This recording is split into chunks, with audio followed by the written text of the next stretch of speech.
Humarap na sa Taguig Municipal Trial Court si Denise Cornejo para magpiyansa ng 12,000 piso para sa kasong grave coercion. Kaugnay pa rin ito sa insidente ng pambubugbog ng grupo umano ni na Cedric Lee kay Vong Navarro noong Enero. Mula sa Taguig, may ulat on the spot si Salima Refran. Sam. Rafi, nakapagpiyansa na nga si Denise Cornejo, isa sa mga akusado sa pambubugbog sa aktor na si Vong Navarro dito sa Taguig Municipal Trial Court.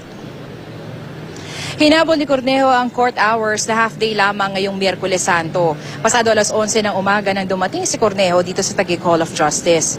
Kasama niya ang kanyang tagapagsalita na si Attorney Axel Gonzales. Agad silang dumiretso sa Branch 74 para personal na humarap sa hukom.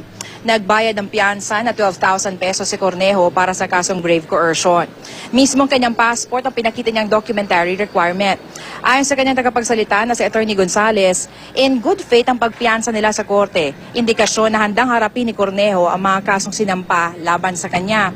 Bukod kasi sa grave coercion, nahaharap din si Cornejo sa kasong Sears illegal detention. Nakangiti, Rafi, itong si Cornejo nang humarap sa amin. Sinabi niyang haharapin niya ang kaso pero tumanggi siyang sagutin ang tanong kung hindi ba siya magtatago o aalis ng bansa. Git niya, siya raw ang biktima dito at hindi si Navarro. May mensahe rin siya para kay Navarro. Sana raw ngayong Semana Santa, aminin na nito mga kasalanan niya.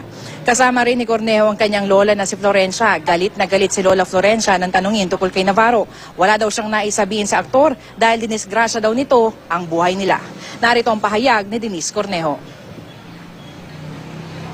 Sabihin niyo na lahat ng masasakit pero ang prinsipyo at paninindigan ko ay hindi matitinag ng ninuman.